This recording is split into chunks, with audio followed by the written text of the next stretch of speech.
Our second video in the comprehensive exam prep session is this one, in which I'll address approaches to assessing quality and qualitative research. When we talk about rigor or quality, we're talking about two things: how to produce high quality research and how to judge the quality of the research that you read. These two concepts are intrinsically related, but they're not exactly the same. I'm going to start off with a general discussion about quality and qualitative research because it's not an uncontroversial topic. So I'll give you a bit of background about some of the tensions or points of conflict in this field, and then I'll move on to discuss some strategies for producing and assessing quality. At the end of this video, I offer a few specific visions for what high quality research might look like, or elements that might be included or considered. At the risk of spoiling the punchline, there's no agreed upon standard of quality in qualitative research. So as a researcher, it's up to you to decide what quality research looks like and how you'll work towards achieving that in the context of your specific project. What's not included in this video is specific information about how to do member checking or how to establish an audit trail or how to use some of these techniques. These practical strategies need to be geared to the specific project, research team, and also be consistent with your methodology. In addition, good procedures don't guarantee good research, so I want to focus on establishing an understanding of what good research is so that when you're designing a project, you can think thoughtfully and strategically about the techniques you might employ to achieve that goal. Many of the ideas covered in this presentation are present in this paper, which was written with one of my former master's students. Umair is writing here specifically about the challenges of appraising the quality of studies conducted by other people in the context of an evidence synthesis, but we lay out some of the key tenets and controversies of quality criteria for qualitative research. We also list a number of tools that have been created to assess or appraise the quality of primary qualitative research projects. Looking across these tools will give you a sense of some of the diversity of approaches to qualitative research rigor that are out there. So in terms of the different visions or some of the controversies about appraising qualitative research, there's three different camps. And so the first camp on the left side of the screen is folks who believe that it is impossible to evaluate qualitative research with standard criteria that are created a priori and applied to a variety of research projects. On the other end of the spectrum are those who believe that all research, whether it's qualitative or quantitative research, should stand up to the same criteria. And typically those people are using quantitative criteria to evaluate all research. In the middle, which is these days where most qualitative researchers lie, are those who believe that qualitative research can be assessed for rigor by somebody who wasn't involved in the production of it, but that it needs to have uh, quality criteria which are specific to qualitative research. Where people start to differentiate themselves on that spectrum is if they believe that there are criteria which are applicable to all qualitative research projects, or if they think that each methodology or each type of research requires its own criteria.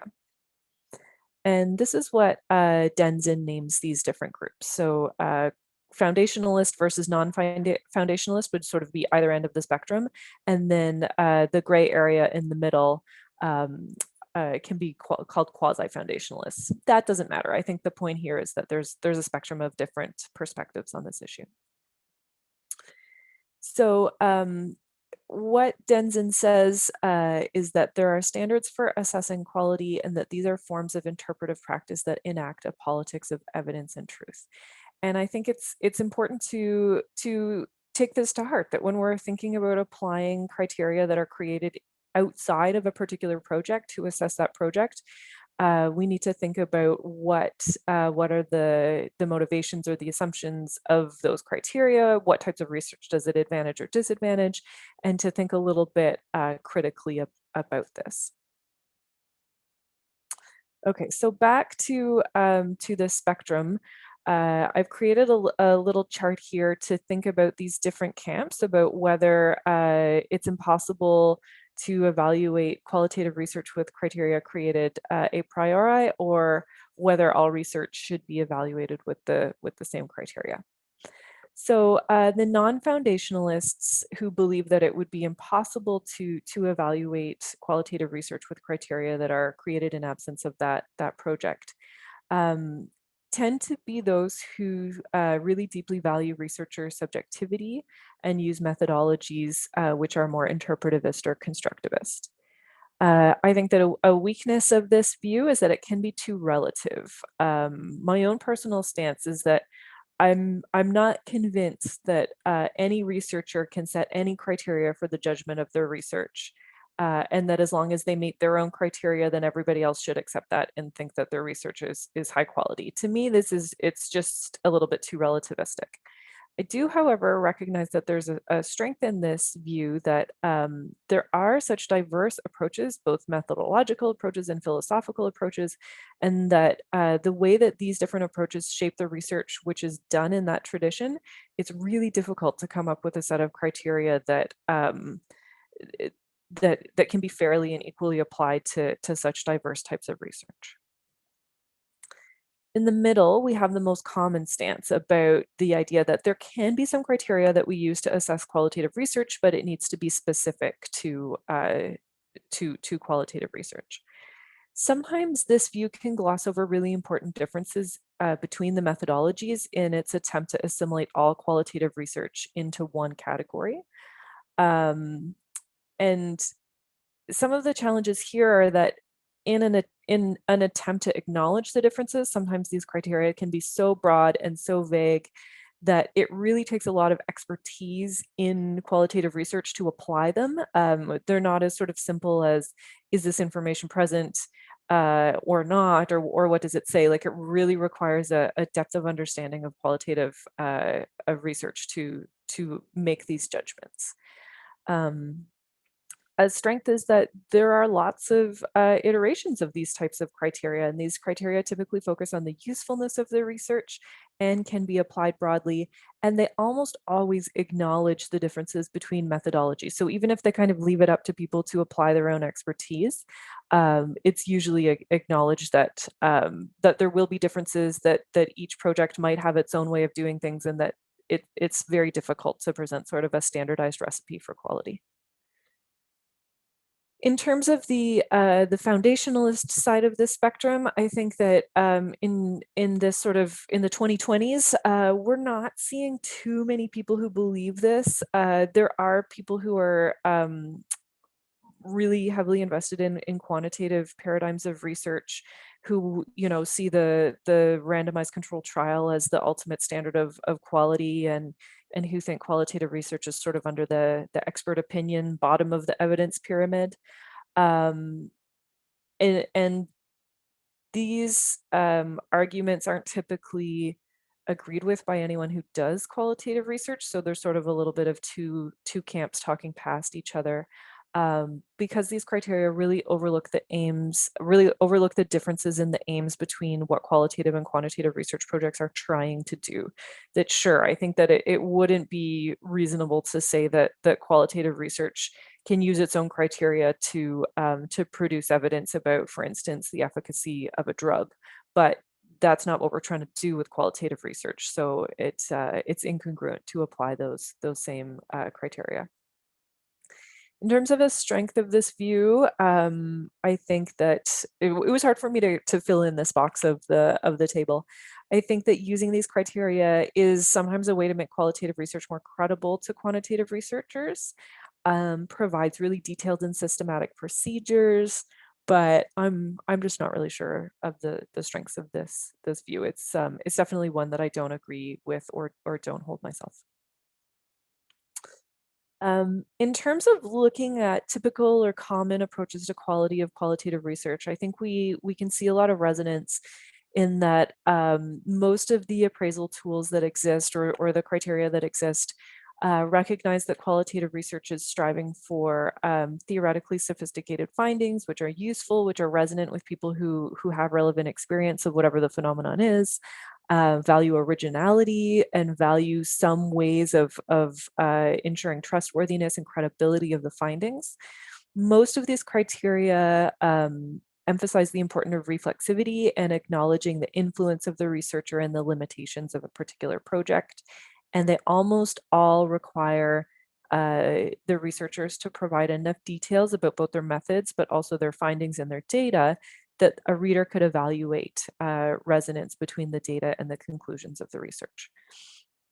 In terms of how one might achieve these criteria, there are many different strategies.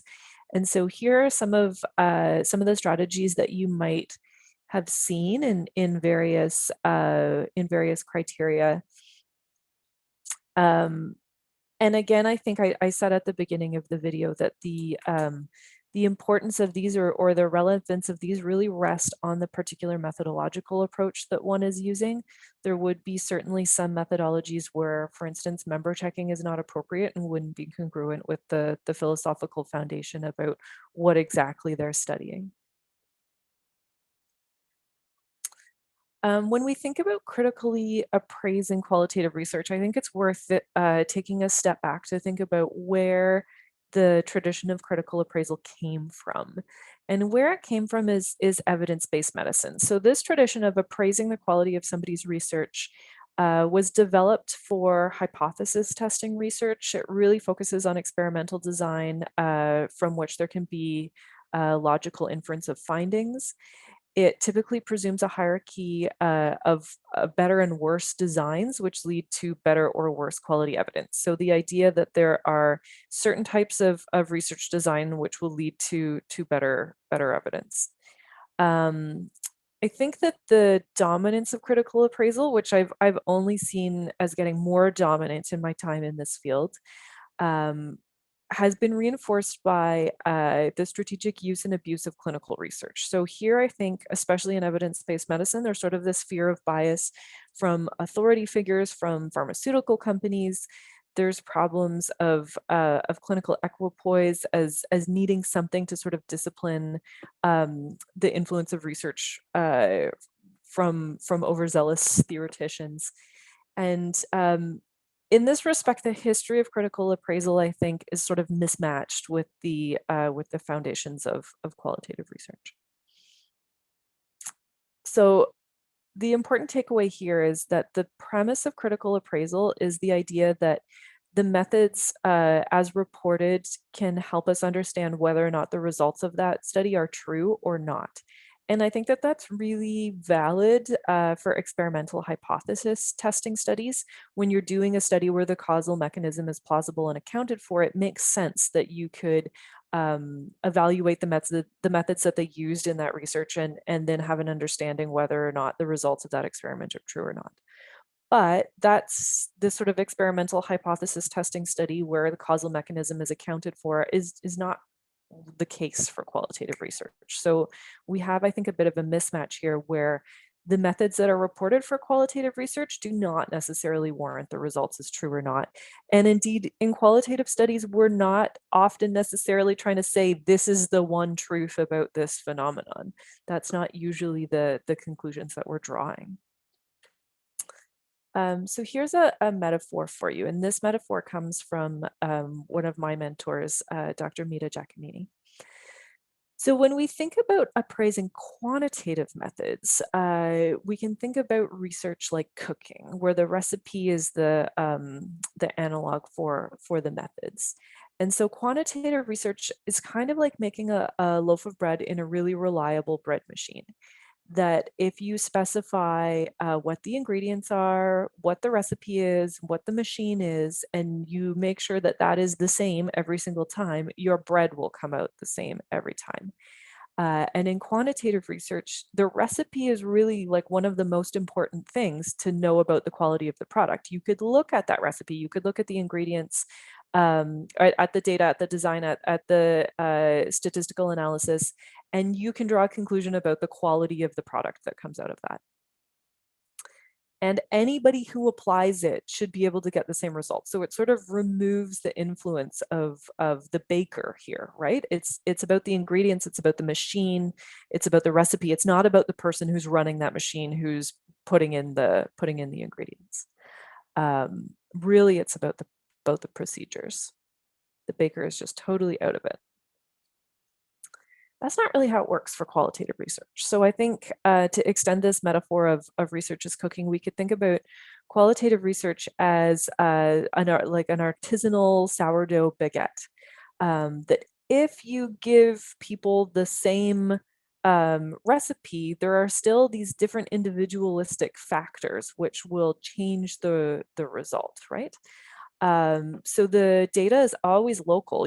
Because you're using a small sample and you're really invested in understanding the context and the unique experiences of those individuals, you're never going to have the same data twice if you conduct the same research with the same people, or even if you had the same participants but you had a different researcher. I think that you would end up with different data.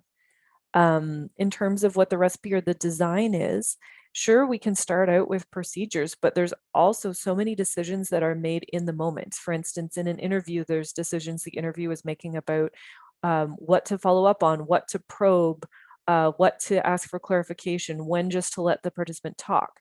When you're doing analysis, there's all kinds of decisions about how do these things fit together, what's the priority, what argument, what analytic thread do I want to follow, how are these ideas sort of gelling in my head, and this really puts the researcher or the baker as the central figure, and the recipe or the ingredients, while important, are not determinative of the same of the results in the same way.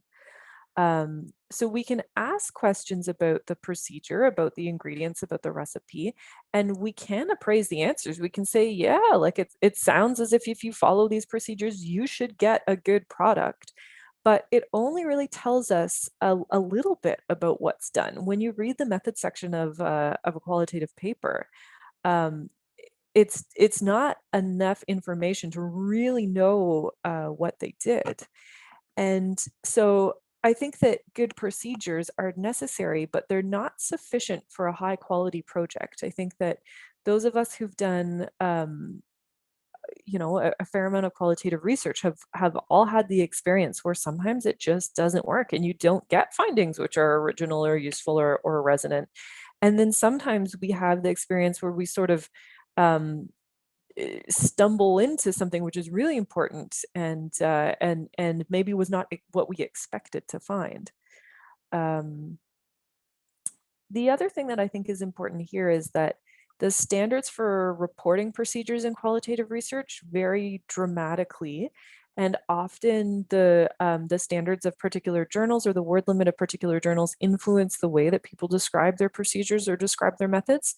So I always try to go by the thought that just because they don't state that they did something doesn't necessarily mean they didn't do it. They might have been trying to crunch that method section down to 500 words and elected that this was not a high priority piece of information to provide. I think that the sort of key takeaway of this metaphor is that different cooks or different researchers are going to get different results, and it won't always be what they intended to set out to make.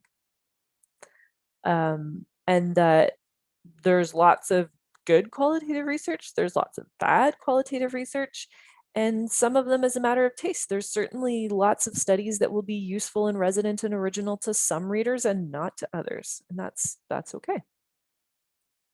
You got to read it to evaluate it. I think that the findings are the important way of appraising the quality of qualitative research, more so than the methods. We can talk about some typical sort of bad versions. Maybe there's undercooked qualitative research where they haven't really finished developing the analysis and it's not done. There's overcooked where the data has sort of been analyzed beyond recognition. They've messed around with it a lot or strayed too far from the meanings of the participants of that research. And then there's sort of the individualistic, the ways that people put their own stamp on it, that sometimes is too much or not enough.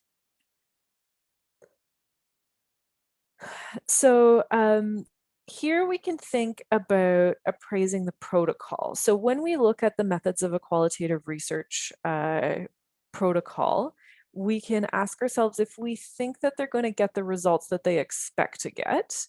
We can think about whether it's possible to do it safely, if they're going to be able to execute this plan, if it looks like there might be somebody who's going to be harmed in this research. We can think about originality, whether this looks like it will come up with something that we already have a lot of, or whether there'll be something original here. And we can also just sort of do that gestalt, like, does this sound like it's going to come up with something that's pretty good? When we're appraising the report, so the results of the research, we can think about whether what they made is worth eating, or whether it's important, resonant, original, credible. In terms of the conventions of reporting, I mentioned before that I always wonder if something's not reported, if they don't discuss it. I don't know if it was done or not. I don't think that we can assume that if it wasn't reported, it wasn't done, because you can't report every relevant procedural detail. I think we also need to be aware that sometimes researchers can follow a strong recipe, they can report all the steps, but still end up with a bad product. And so here I think about this sort of intangible quality or skill of analytic prowess, where sometimes you can give good data to somebody who follows the analytic steps and just doesn't manage to come up with something that's interesting or original or unique. And then on the other end of the spectrum, there are people who are really great at analysis and can go through a data set and that doesn't seem to be that exciting or that interesting or that original, and still identify aspects which are useful and high quality. So when we're appraising methods in reported research, here are some pointers. So sometimes I think we can typically assume that the methodology is probably underreported or not reported. And so sometimes we have to look for evidence that the researcher knows what they're doing, because they might not sort of state it explicitly. And so the things that I look for here are methodology. I want to make sure that they're clear about their epistemological and ontological orientation. And I know that they might not state those orientations explicitly. So I might look for ways that they put together other aspects of their methods, of their question, of the results, to look for clues about whether these aspects seem to be considered and whether they're congruent. Look for consistency with methodological guidelines. Look for congruency between the procedures and the aims of the research. Almost always I'm looking for whether they iterated and how they iterated between data collection and analysis. And also, I will use my knowledge of whatever the specific methodology that they're following is, and try to see if they meet the aims and the hallmarks of that methodology. So I guess that first relies on them naming a methodology that could be located ontologically and epistemologically. And citing just one methodology and not a whole bunch of different things, like that's a common challenge when you're reading qualitative research, is there'll just be sort of peppering methodological texts in there. And I want to make sure that all the procedures that they report are consistent with that methodology, and that they're not including procedures which are inappropriate for the aims or the inferences that they're doing. So for instance, if they're doing an interpretive study and then they report inter-rater reliability for coding, then I'm really starting to wonder about if they understand what they're doing and why they're doing it.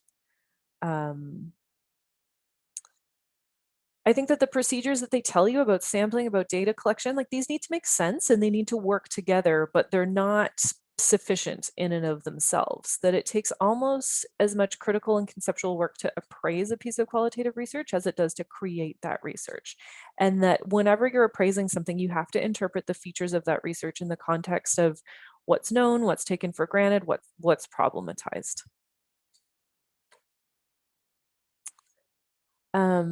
When you're assessing the report, you can think about whether the theory or the narrative or the argument that they're making is coherent and whether it's comprehensive enough. Is every important category well defined? Is it closely related to the data? Are the elements and the dynamics clearly described? Are they related to each other? Have they translated between participant, researcher, and audience perspectives in a clear and meaningful way? Are the interpretations that they make of excerpted data, so usually quotes, do they seem sound on face? So I think of it this way, that the quotes are supposed to be given to illustrate the conclusions in the results section. And you can assume that people are giving you their best quote, which illustrates that conclusion. And so if, as a reader, you don't think that the quote that they're giving matches the conclusion that they've provided, that for me makes me very skeptical about their interpretive ability and about the conclusions that they're drawing. Also, I think that the relevance and the new contribution to theory or to understanding is really important. Um, and so Melia says that if the qualitative research produces analysis capable of explaining the data and offers some theoretical insights, it's doing its job. Um, we can look to see if the researchers have demonstrated successfully why we should believe them and whether the research problem that was tackled has theoretical or practical significance. And these are two things which, even if you don't know very much about qualitative research methodology, you can still make a judgment of from reading the results. The bottom line here is that no project is perfect, but what we're looking for here are steps that they took to make it better. A project that has more strengths and weaknesses, an acknowledgement of limitations, whether we trust what they're saying, and whether what their findings are, if they're relevant and if they're useful. So here's a few resources that you could consult if you want to read more about quality in qualitative research. This Giacomini and Cook chapter in the User's Guide to the Medical Literature is a nice example of that quasi-foundationalist approach to assessing qualitative research. And then I kind of recognize that as a new researcher, so, you know, as a doctoral student, sometimes you just need a hook to hang your hat on, or you need something to say, this is what I'm using, here's the criteria that I'm using, I'm following this scholar, that kind of thing.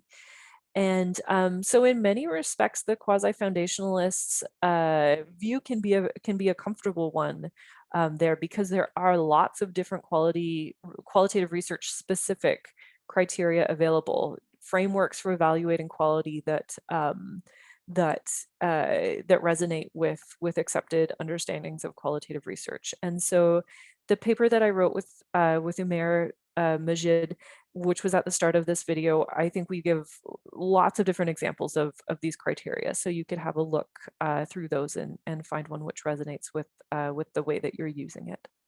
And then, of course, you can go to your methodological sources, all of which will provide information about how you can assess the quality of research conducted in that tradition.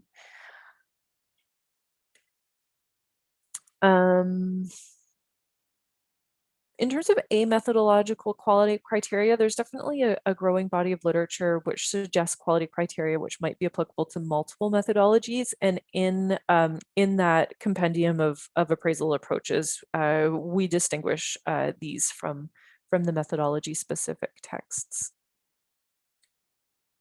Here's an example of one of those. So this comes from the National Center for the Dissemination of Disability Research Standards, and they define some terms by which you might evaluate qualitative research, and then they relate each of these terms to an analog in quantitative. So that's one. Another popular one comes from Ivana Lincoln. This is a little bit old, but it's still used quite widely.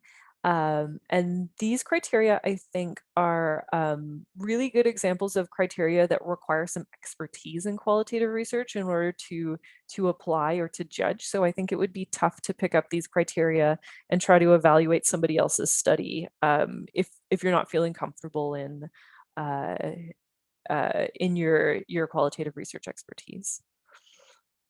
On the other end of the spectrum, in terms of do you feel like you already have expertise in qualitative research, or what could you use?